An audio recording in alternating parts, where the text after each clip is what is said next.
Hello, friends! Please like and subscribe if you enjoyed the story. Chapter 1: The Discovery. On a cold November morning in Cairo, Egypt, police received an emergency call from a luxury villa in the wealthy district of Zamalek. When officers arrived, they found the owner of the villa, Ahmed El Masri, a 52-year-old jewelry dealer, lying dead in his private office.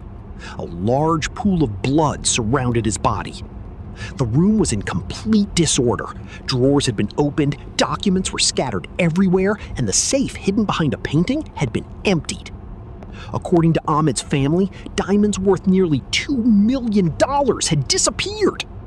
At first glance, investigators believed it was a robbery that had turned into murder. Chapter 2: The Crime Scene.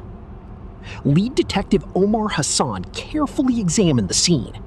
Several important clues were discovered.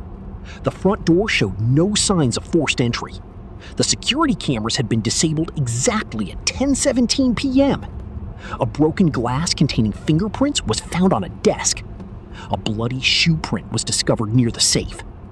The forensic team determined that Ahmed had been killed by a single stab wound to the chest. The estimated time of death was between 10 p.m. and 11 p.m. Chapter 3: The Suspects. Detectives identified 3 main suspects. 1. Kareem Nasser, business partner. Kareem had worked with Ahmed for 10 years.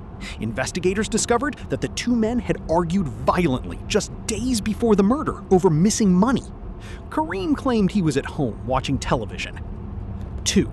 Mahmoud Saleh, former employee. Mahmoud had been fired 2 months earlier after being accused of stealing jewelry. Witnesses reported seeing him near the villa on the night of the murder. He denied any involvement. 3. Sarah El Masri, victim's daughter. Sarah was struggling with heavy debts. Police learned that she would inherit a large fortune if her father died. However, she insisted she loved her father and had nothing to do with the crime. Chapter 4: The Forensic Breakthrough. Forensic experts analyzed the fingerprints found on the broken glass. The prints matched Mahmoud Saleh. At the same time, detectives examined mobile phone records. Mahmoud's phone had connected to a cell tower only 500 meters from the villa at 10:25 p.m. The evidence appeared overwhelming. Mahmoud was arrested. But Detective Omar was not convinced. Something did not fit. If Mahmoud had planned the robbery, how did he enter the villa without forcing the door? Chapter 5: A Hidden Secret. Further investigation revealed a shocking detail. Security logs showed that the alarm system had been deactivated using the correct security code. Only 4 people knew the code: Ahmed, Sarah, Kareem, the house manager. When questioned again, Sarah admitted she had secretly given the code to Kareem several months earlier. Detectives then investigated Kareem's finances.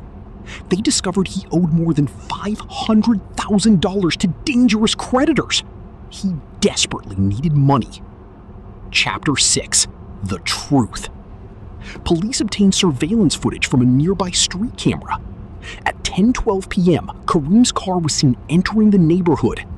At 11:03 p.m., the same car left at high speed.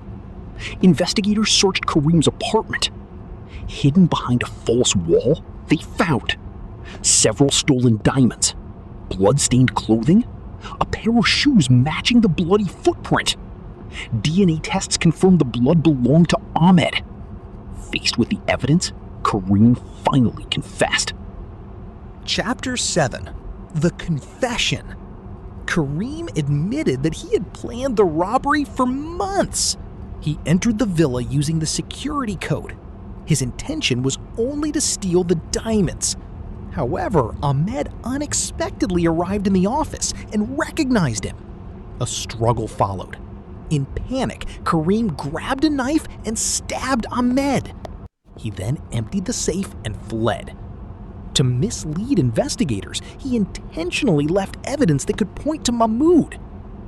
Chapter 8: The Verdict. 1 year later, the court found Kareem guilty of first-degree murder, armed robbery, destruction of evidence. He was sentenced to life imprisonment. The stolen diamonds were returned to Ahmed's family. Detective Omar Hassan closed the case, but the crime became one of Cairo's most notorious murder investigations, proving that greed can destroy even the strongest friendships. If you liked it, please give it a like and subscribe. Bye!